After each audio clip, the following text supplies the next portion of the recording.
Welcome, Brianna. Thank you. Good afternoon, everyone. I'm here to introduce Neil to you. Canon Dr. Neil Mancor is the Congregational Development Coordinator for the Anglican Diocese of Montreal. He is also the Regional Coordinator for Messy Church in Quebec. Neil first heard about Messy Church at a conference in 2009 and ultimately helped establish a Messy Church at his parish in 2014. Since moving into a diocesan role, he has continued to help foster Messy Church in Quebec. In this session, Neil will talk about Messy Church in a Francophone context and help us think more about how we can locate our ministry in a different cultural context. Merci, Neil. Merci beaucoup. I am unmuted. I'm on. Okay. Well, hello, everyone. Really great to be. Would you like my Messy Church shirt? This is one of my key Messy Church shirts. And I was just so delighted to hear Lucy and be with you all and just hear all of the questions and the joy, and reminded of how much joy Messy Church brings, and that has ramifications far beyond the event itself, doesn't it? But can radiate through a whole church and really change the whole mood of a church. And so it's so much more than, it is so much more, isn't it, than just crafts. It's a powerful, wonderful tool for our church and gift to the church. And so I'm here to talk to you. J'habite à Montréal, so je parle français un peu, mais je ne suis pas francophone, I'm an anglophone.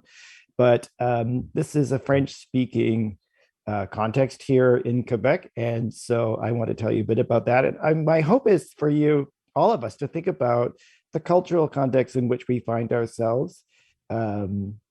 Maybe all broadly English speaking, but there may be other cultural groups living within your particular context or who participate in your church, be they people who've come from different lands or indigenous communities. And Messy Church has a very wonderful way of speaking into these different cultures, these different languages, stories, and histories in a way that brings joy and delight.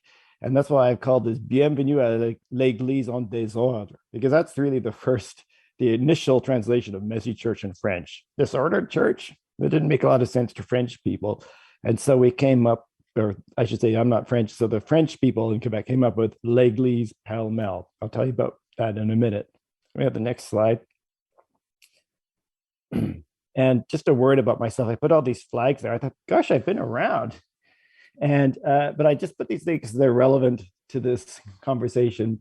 Just to say, I'm Canadian. I grew up in Vancouver, so I'm from an English-speaking environment. And then I moved to the United Kingdom back in 1990. And Lucy Moore and I actually are pretty sure we met at a church event, like a synod or something, in England back in the early 90s. So I knew her before, but we can't really remember when. So I lived most of my time in England, but I also lived in Wales for 3 years.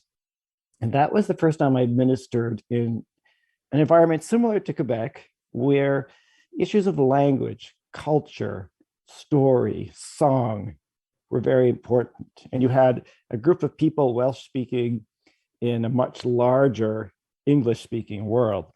And so singing our songs, praying our prayers in the language of our hearts was important. And it was always very moving. The Welsh, of course, have a very strong hymnody of their own. And there would often be there would be a gemundva, a hymn sing. And I often had tears in my eyes hearing Welsh-speaking people sing their hymns and singing with them, especially when they sang Land of Our Fathers, the Welsh national anthem was very beautiful. And it was just lovely and important. I put a German flag. This is relevant to this conversation because my wife is German, and therefore my kids are Germans too. And so again, praying and worshiping and thinking about God in German is something I'm very aware of. And then lastly, I moved to Quebec over a decade ago. So I'm not Quebecois, but I'm a Quebecer now, and this is my home, and I treasure the culture very much. And when you move to Quebec, you have a choice. You can either go for it, or you're going to really hate it, because it's a big deal. Language, culture is very, very important out here. And my kids are now they started off as little Welsh speakers, but that didn't last. They speak German and French, and they delight in that. And I keep learning French and trying French. And I love watching Quebecois people rediscover church through Messy Church. Can I have the next slide? So yeah, just a word about Quebec. There's 8.4 million people here, and there's 78% Francophone. So this is a French-speaking place, and the mission field in which we live is French-speaking. And sometimes people, missionaries, people come out and start churches here. It still happens all the time, and they think they'll minister to the English people only. Or sometimes church has been divided into English and French, and they've been very separate. But actually, Messy Church is something that brings around a wonderful mélange of languages, a mixture of people. And it has great possibility beyond having to be bilingual, having to be Francophone. There's a wonderful lot of opportunity to minister amongst Francophones, bring together Anglophones and Francophones in one body, if you're willing to love the culture. And that's why my next slide has a song I want you to hear. You might know this. It's called Jean du Pays. It's the national anthem of Quebec. Now, Graham, technician, this is the one. We can stop it after 2 minutes and 58 seconds. So if you can all have a listen and enjoy.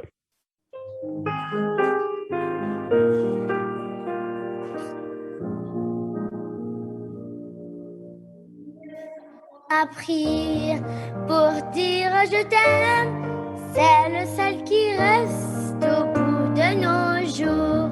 Les vœux que l'on fait, les fleurs que l'on sème, chacun les récolte en soi-même, au beau jardin du temps qui court. Chant du pays, c'est votre tour.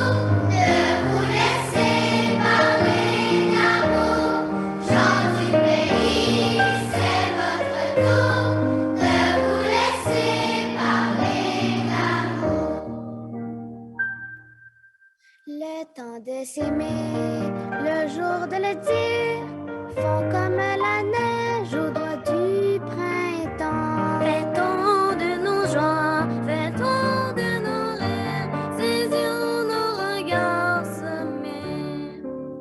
C'est demain que j'avais 20 ans. Chant du pays, c'est votre tour de vous laisser parler d'amour. Chant du pays, c'est votre tour de vous laisser parler d'amour. Le ruisseau des jours aujourd'hui s'arrête et forme un étang où chacun peut voir, comme un miroir, l'amour qui reflète pour ces cœurs à qui je souhaite le temps de vivre nos espoirs. Chant du pays, c'est votre tour de vous laisser parler d'amour. Chant du pays, c'est votre tour de vous laisser parler d'amour. Chant du pays, c'est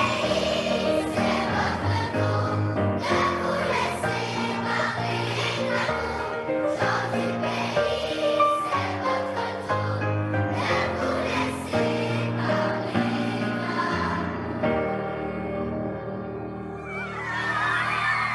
Chant du pays, c'est votre tour de vous laisser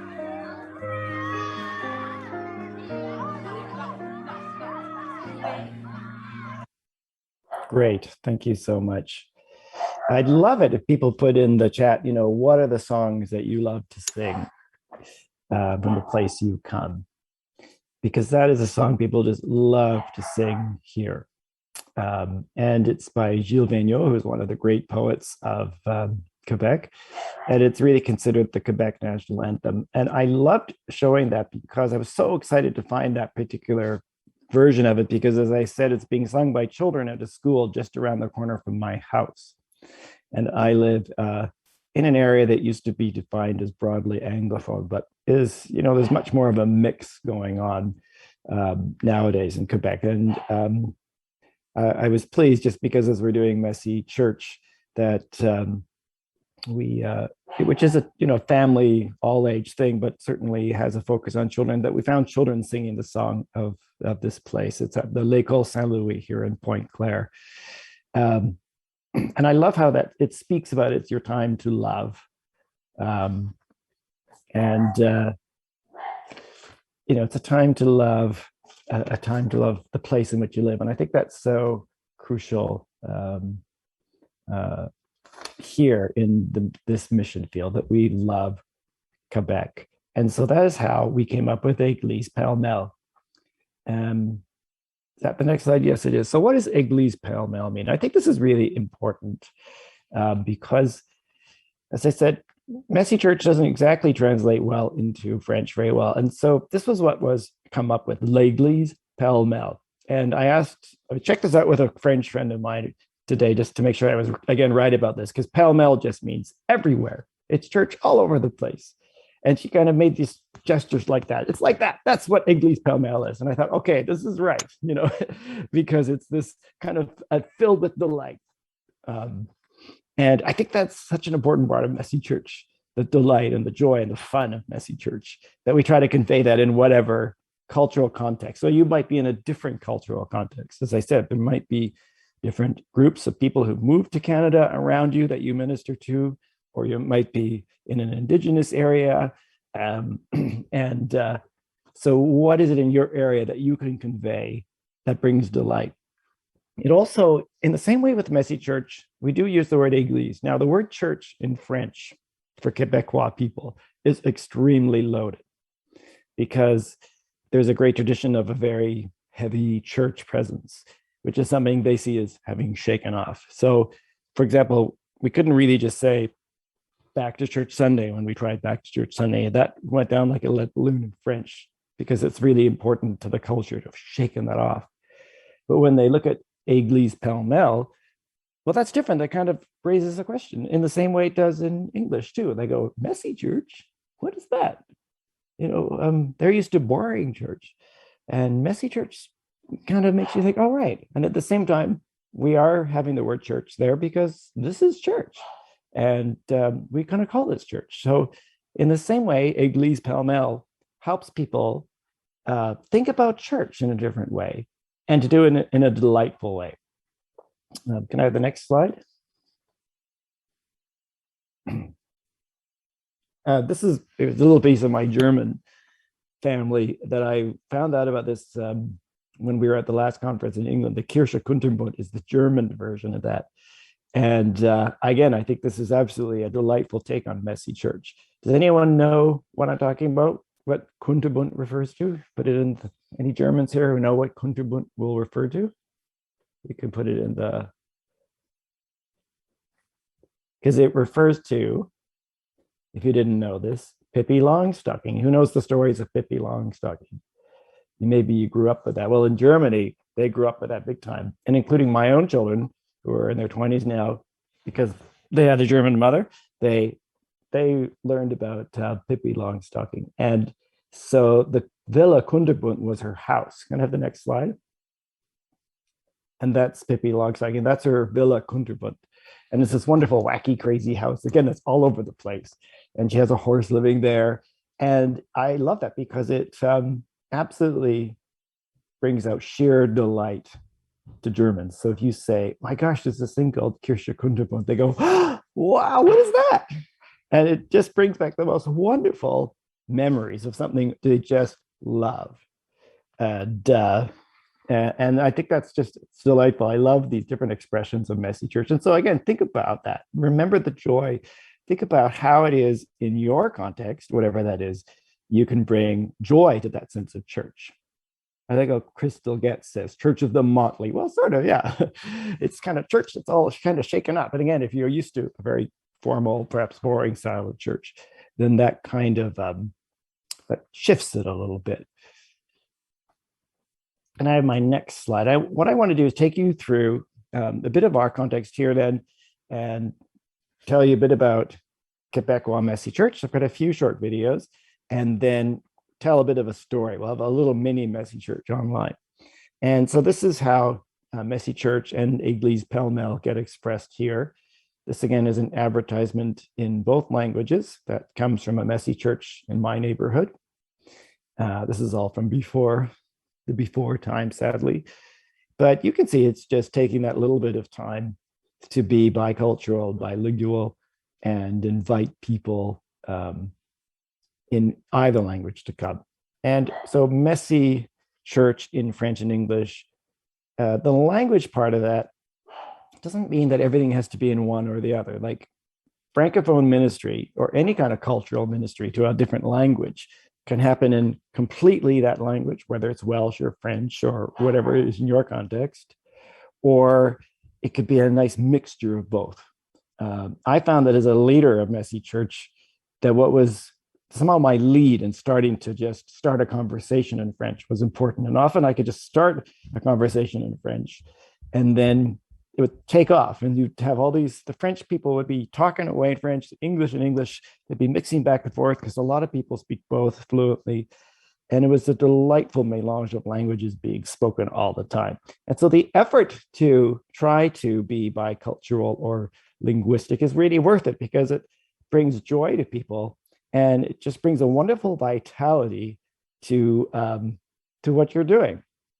Can I have the next slide? So here I'm going to introduce you to l'Église Pel Mel, dans les Laurentians. This is the Laurentians. So a number of churches in the Laurentians got together and started a bilingual Messy Church, an Église Pel Mel. And what's really lovely about this is not only this is mainly in French, but you can watch the people. And I love watching these people experiencing Messy Church in French. It's also an Anglican and United Church project. So you'll meet both the people of both and the clergy of both. You'll meet some Anglican clergy and the United Church clergy who are involved in this. And so I think it's a wonderful, wonderful coming together of French and English and Anglican united in the Laurentian area of Montreal, which is a mountainous area kind of near Mont Tremblant if you like skiing. So we can watch this video.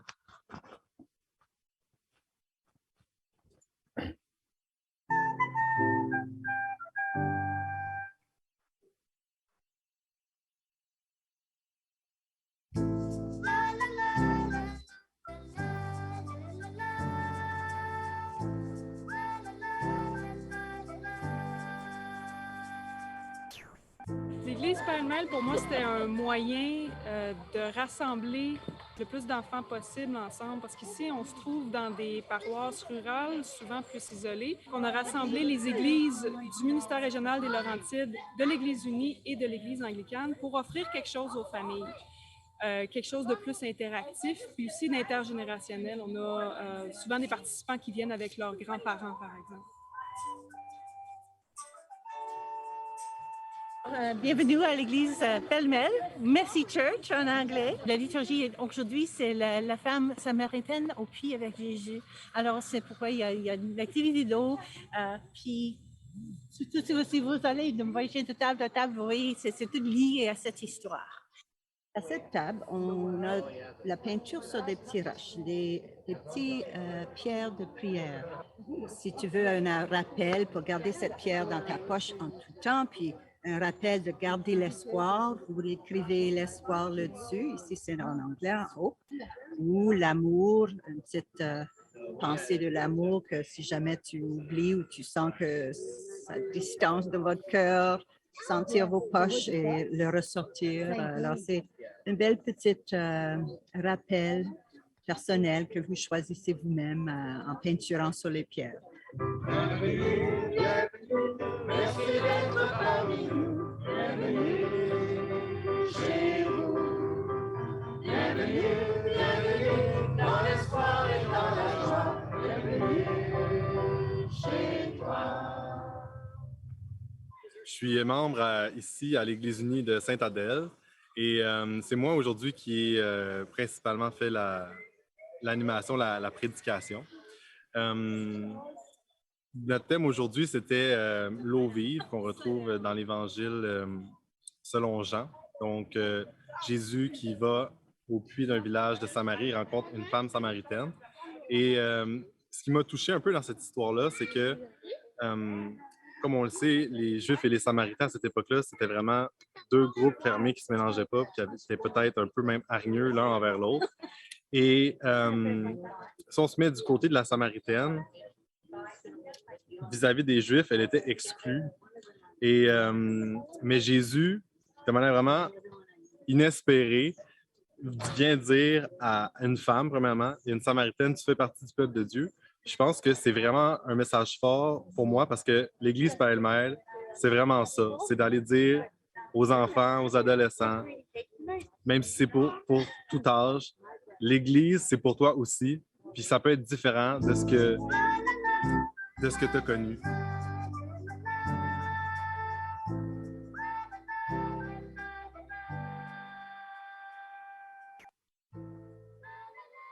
L'Église anglicane a un ministère régional, l'Église unie a un ministère régional.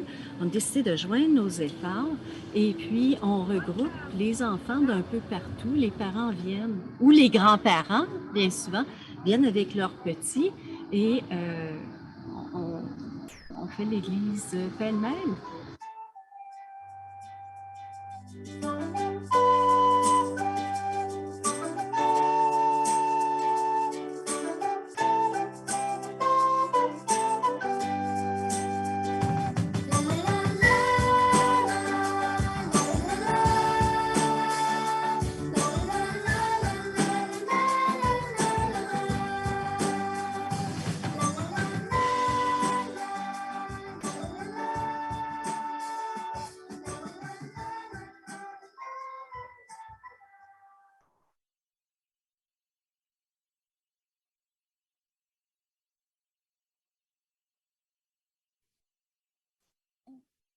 Thank you. Yeah. So I thought that was just delightful. And could you hear the different churches and the sense of, this is for you. And that comes so much more in French and English when you've got this wonderful mix of people and they're saying the church is for you. And it's not just about age, which it is. It's also about, wherever you're from, this is for you. And I think it's so important. Again, maybe you could put in the chat, are there kind of linguistic or cultural things that you could bring into your Messy Church, wherever you are, that would celebrate the people who come to you, that would celebrate the history, the story, the songs of wherever it is you are? There's a wonderful comment from Crystal, who's saying she's from a Welsh heritage and is learning this it is hard to learn Welsh, but it's a wonderful language. But definitely listening to the Welsh hymns is a great way to learn some Welsh and really understand the heart of Welsh people. And that's the same thing in any other language. What are the songs of your place and of your background? So that's my next thing. I want to talk about the songs. I've got 2 songs. And I thought we'll have a little worship time of 2 songs. And my challenge for you is to put on your cameras and see if you can do the actions to these songs, because there are 2 songs I think you should know well. One is My God is So Big, and the other is If I Were a Butterfly. And because I think songs are so important for us in Messy Church, aren't they? I'm so excited about hearing about fishing music again and doing that later today, because, the songs in Messy Church are they're not the warm-up, right? This is not the stretch before the real business begins. They're very important. And even if it's maybe, a gathering song and another song that just touches on the theme, we would choose them very carefully and be very conscious about involving people in the songs. And there's always a lot of, my favorite song was the Wiggle song. Remember, wiggle, wiggle, wiggle, wiggle, wiggle, wiggle, wiggle, stop. Love that song. There was always the gathering song.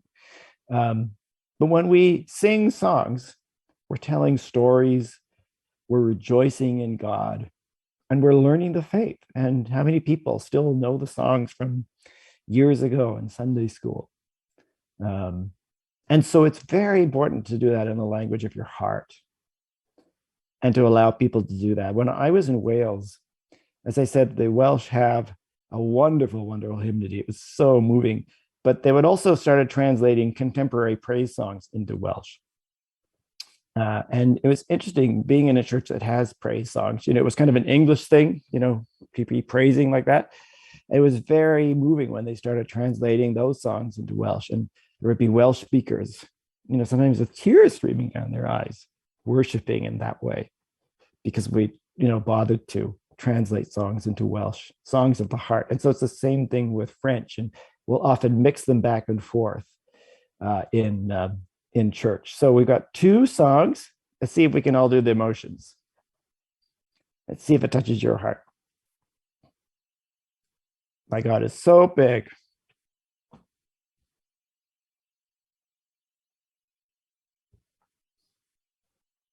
Mon Dieu est si grand, si fort et si puissant, rien n'est impossible à mon Dieu. Mon Dieu est si grand, si fort et si puissant, rien n'est impossible à mon Dieu. Les monts sont à lui, les mers sont à lui, les cieux sont sa création. Mon Dieu est si grand, si fort et si puissant, rien n'est impossible à mon Dieu. Mon Dieu est si bon, si tendre et si aimant, rien n'est comparable à mon Dieu. Mon Dieu est si bon, si tendre et si aimant, rien n'est comparable à mon Dieu. Il m'a tant aimé, il m'a tout donné, je veux le remercier. Mon Dieu est si bon, si tendre et si aimant, rien n'est comparable à mon Dieu.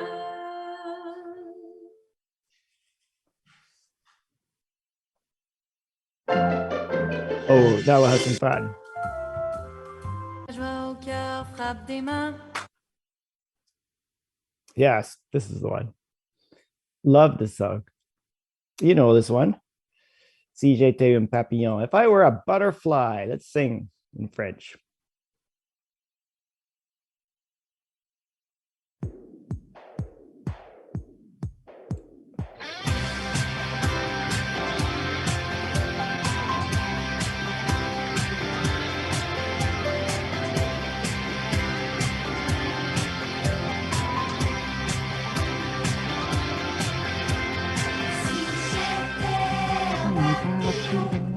Avec mes ailes, je louerai ton nom. Et si j'étais un oiseau migrateur, je chanterai ta gloire, Seigneur. Et si j'étais un joli poisson, je frétillerais pour dire que tu es bon. Mais je veux te louer parce que tu m'as fait. Moi, tu m'as donné un cœur, le bonheur et la joie. Tu m'as donné Jésus et il vit en moi. Oh, je veux te louer parce que tu m'as fait. Moi,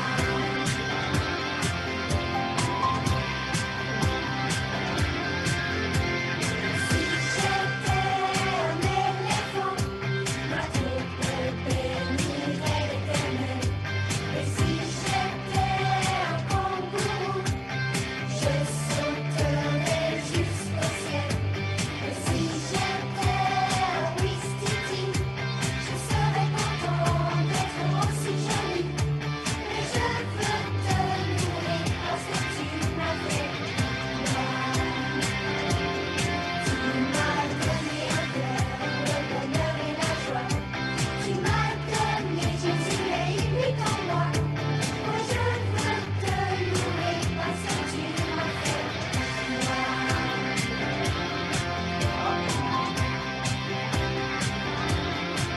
Si j'étais un petit ver, je le tortillerais dans la terre. Et si j'étais un caïman, je sourirais de toutes mes dents. Et si j'étais un gros ours velu, je dirais merci pour mon manteau poilu. Mais je veux te louer parce que tu m'as fait. Tu m'as donné un cœur, le bonheur et la joie. Tu m'as donné Jésus et il vit en moi. Oh, je veux te louer parce que tu m'as fait.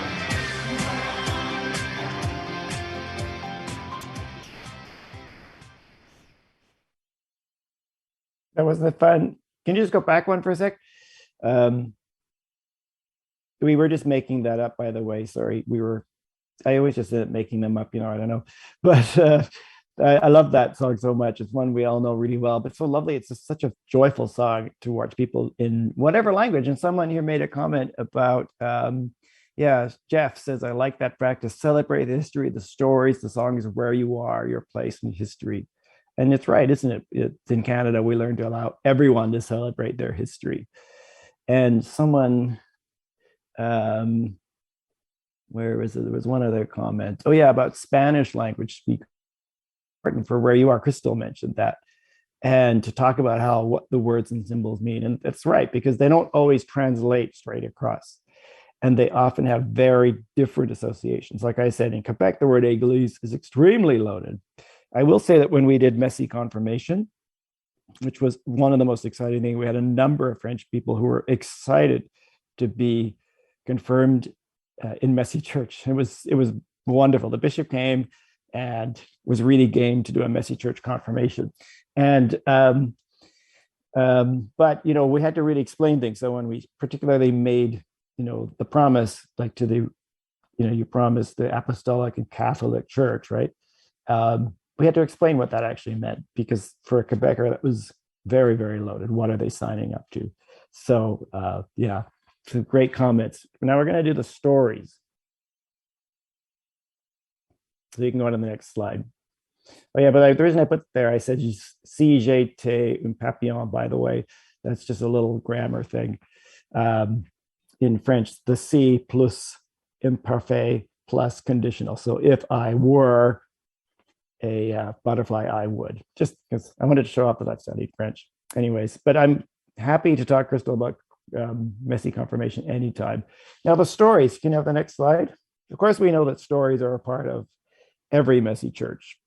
And again, it's not just, we're not just telling them to pass the time, right? I can have the next slide. We're actually trying to, we're trying to help people know the stories of our faith, stories that aren't known. And we do that in all sorts of ways in Messy Church. I'm sure many of you dressed up as Moses to do the parting of the Red Sea. By the way, I learned something in doing that. Be careful who you choose to be the soldiers who get drowned into the Red Sea, because the ones we chose didn't like drowning. So we kind of had to learn from that. But stories are really, really important. I mean, stories affect the whole person. It's a very important part of, the whole of Messy Church is about a story, right? We don't have necessarily a defined, object lesson. You have to achieve this. We have all these crafts and experiences and the story time, because we're building these stories, the stories of our faith. And they affect us in many different ways: the mind, the heart, the soul. They're delightful. They are things we remember. We remember being told stories. And sorry, there's a spider coming down right next to me here. I'm just removing it. And so we'll often say in English, once upon a time, and that immediately gets us into story mode. And it's the same thing, like, I don't know if there are any godly play people here. Godly play and Messy Church are just doing a lot. They're kind of wonderfully, they go back and forth in the most wonderful ways. And I know there's been people using godly play stories in Messy Church and things. But for example, if you're telling the stories of the parables, then in godly play, you're going to say, there was once someone who said such wonderful things that people followed him. I love that. There was someone who said such wonderful things. And in French, the phrase is il était une fois, which is like there was once upon a time. And again, telling the stories in delightful ways is a wonderful thing to do in different languages. And again, they can be telling the stories of, who you are, where you've come from, your history, and also telling these stories in the language of people's hearts, that it places them in their hearts. And so, I know we all grew up with the story of Noah's Ark, but in French, that's called L'Arche Noé. And that's also a very delightful story. We're just going to listen to it now in French. So that's our next slide.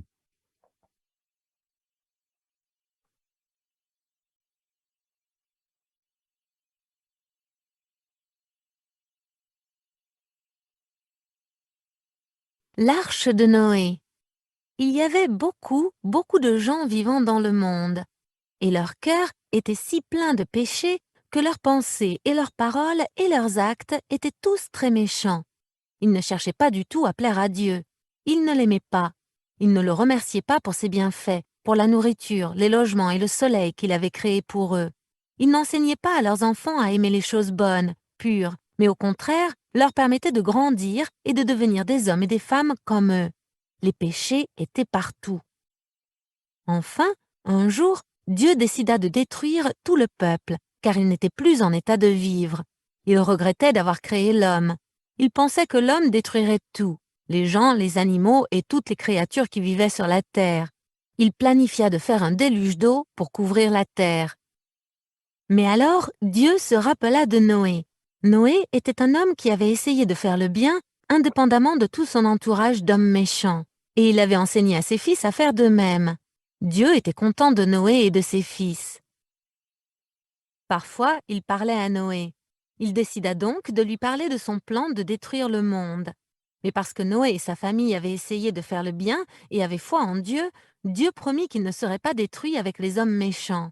« Prépare-toi à construire une arche, » dit Dieu à Noé. « Et puis, quand tu l'auras fini, toi et ta femme, tes fils et leurs épouses pourraient vivre dans cette arche jusqu'à la fin de l'inondation. » Maintenant que Dieu avait décidé de sauver la famille de Noé, il décida également de sauver une paire de chaque sorte d'animaux, d'oiseaux et de toutes choses vivantes sur la terre. Ces créatures devaient être logées dans l'arche aussi, pour la durée des inondations. Noé crut Dieu et commença à construire l'arche.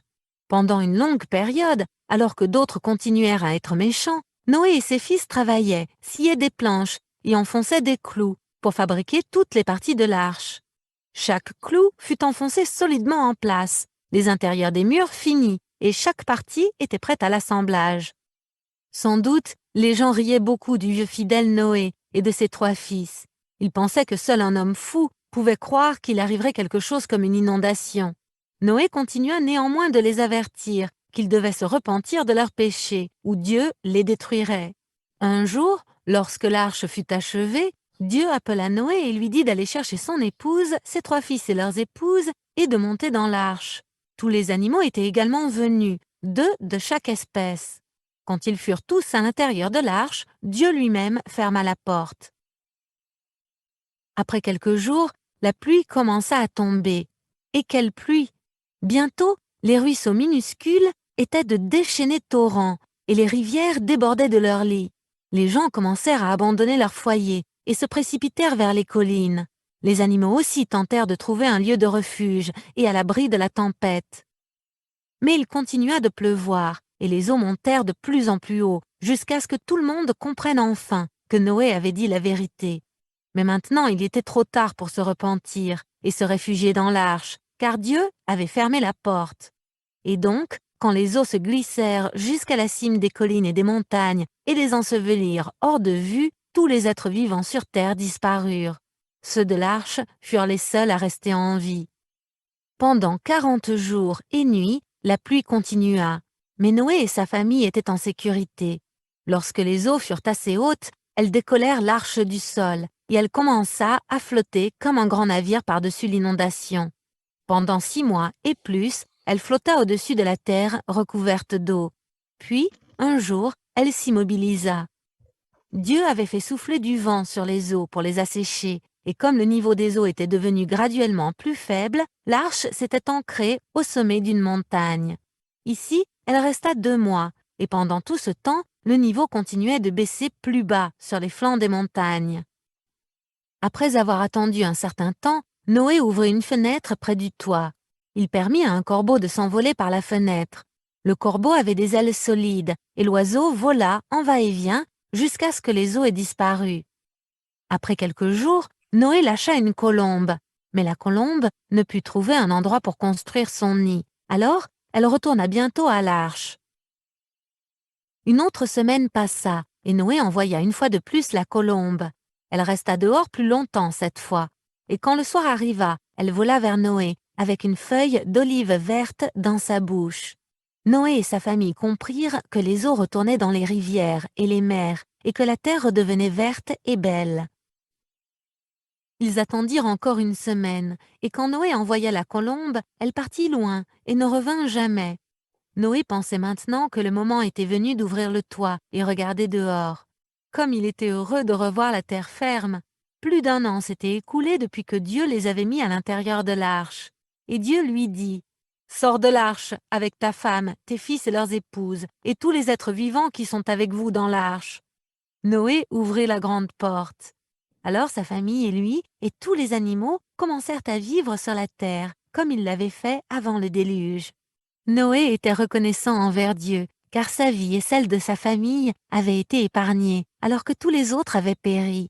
Il construisit un autel dès qu'il sortit de l'arche et apporta une offrande à Dieu. Parce que Noé avait été obéissant, Dieu accepta son offrande et était satisfait de lui. Alors, Dieu promit de ne plus jamais envoyer un déluge pour détruire toutes les créatures vivantes. Et parce que Dieu voulait que l'humanité se souvienne toujours de cette promesse, il plaça un signe dans le ciel. Ce signe était un magnifique arc-en-ciel.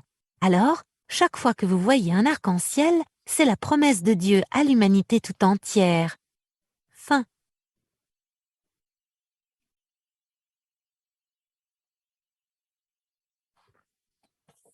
The arc-en-ciel, the rainbow.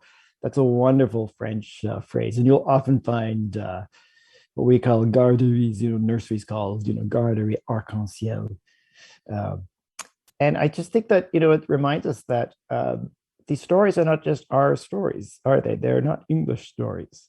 They're, God's story, ultimately, but they can speak into us from many different ways, different traditions, different backgrounds. And so it can be such a gift to take the time to hear a story in a different context, in this case, French, and to cherish that story because you're giving a gift to people's hearts. I'm almost out of time, so I'm going to finish up now. But le bricolage, of course, would Messy Church be without, the craft? That's such an important part. Crafting as well is not, it's not just nothing. It's not just, this is not an arts club. I mean, I know that's often stressed all the time. And it's not just craft, is it? There's activities, maybe science experiments, things like that. But kind of under the title of le bricolage, that isn't just, a way to pass the time. And isn't that nice? I've often found that part of Messy Church to be so healing and so beautiful because of the way you have elders and children all sitting around a table yakking and doing bricolage, doing the craft, and they're just building community. In my church years ago, we actually had a divorce care ministry. So which was on a different night of the week, but we'd have these people coming and we'd be ministering to them in that context. And someone invited them to come to Messy Church. And we said, but this is Messy Church. And they came and sort of found themselves in this huge foment of people doing craft. And it was very healing. Some of them stayed at Messy Church. And I was just overjoyed. This is the beautiful, I would call it magic, but it's not really magic. It's the Holy Spirit at work of Messy Church. And so the same goes true again with language. And for French people, they hear the word bricolage, they automatically know what that is. And so it's important. It's something we think about. So if you could show the next slide, I've just got a little example of a French prayer cube. You may have noticed in that video from the Laurentian Messy Church, the Église Pel Mel, they did prayer rocks. I love that about Messy Church, that we are often encouraging prayer in the craft time. So we did that, I remember, at the last conference in England. I spent some time coloring in a rock. Jesus called Peter my rock. What might Jesus call you? And actually spending some time quietly and crafting, listening to the Holy Spirit in our hearts. So it's not just craft. It's not just glue this on here. It can be prayer. And it is joy. And so this is a French speaking, a French language prayer cube that you can do. And there's lots of things. Jeff says, that's the first time I've ever thought about healing being messy. And thank you, Jeff, for that comment. I think it is. It's a beautiful thing. But that's why it's worth thinking about the cultural context in which you find yourself. And is there some way that you can bring delight to that and tell the stories in that context and use language in that context? Also, we pray. Can I have the next slide? Les prières. Next slide again. I'm just going to hurry along because I'm out of time. And these are just some examples of prayers, which I now can't read anymore. So, but again, I think the joy of praying in the language of your heart is so powerful. And again, I know in the context here with my German family, a lot of Christianity was mediated only through an English context because I'm a priest, so we go to my church. But well, I'm not in the church now, but you know what I mean. It's my context, and actually, and I know from my wife, kind of recapturing that in the language of her heart and in a German language was really important. And so this is a beautiful gift that we can give people. And one more thing. So I just wanted to end on food. Now, this is a cultural thing. La nourriture refers to food. And in Quebec, it's not dîner, it's le souper. That's the evening meal. So if you have a French Messy Church, you're going to serve souper. That's the Quebecois thing. And I just thought I'd have a bit of fun at the end. If you go on to the next slide, if you do a Christmas one, you're going to make tortillas and you will have a table full of tortilla, which is the famous Quebecois meat pie that people just love. And I mean, it is a bit of fun, but I put a recipe there in case you want to make it too. But you will end up with 10 different tortillas at your Christmas dinner in Messy Church. And it will, again, delight people. So it's not just food for its own sake, right? I mean, I always love that in Messy Church. Sometimes I have these amazing, food ideas. You could make celery boats when you're doing Noah's Ark. And sometimes there were cultural things there too. I remember, because I've lived in England, I had to sort of explain what mushy peas were. You may have encountered that planning Messy Church. And, but these foods, again, speak to us. Yes, Crystal, I can get you that recipe. I just got it off the internet. Food delights us and it comes out of our culture. So when you serve a tortilla, you're serving something that is very Quebecois, very historic to them. And it's a real way of affirming that as something really wonderful and beautiful. So again, the food is quite important. It's not just, okay, we have a dinner together and isn't that nice? It's something worth thinking about. And what are you saying? And what are the things you can incorporate in your context? What are the foods that you could incorporate to bless people? Because if you go to a Quebec thing and see a bunch of tortillas, people are going to be happy. They love that. And that's worth doing. And next slide, this is a bit more funny. Or a poutine, but I've never seen a Messy Church dare serve poutine. The only time I ever eat poutine is after I've been skiing in minus 30 degrees weather, and you can have poutine. And lastly, of course, crêpe breton. That is something the Quebecois people love very much, is their crepes. What are the things that people love to eat in your context? What are the foods? That can be very important. But, you could all take on the poutine challenge. Try it out. It's really great in the middle of winter. It's a winter food, I think. And I think that's everything I have to say. It's my last slide. Thank you for your attention. And I just think, it is worth loving a context enough to care about these things. It's not just about French for French's sake, but it's about touching the heart and loving a place that you're in, loving a place you've come from, loving the people around you enough to speak a language that they can relate to from their hearts. So I encourage you, thank you, and bless you all.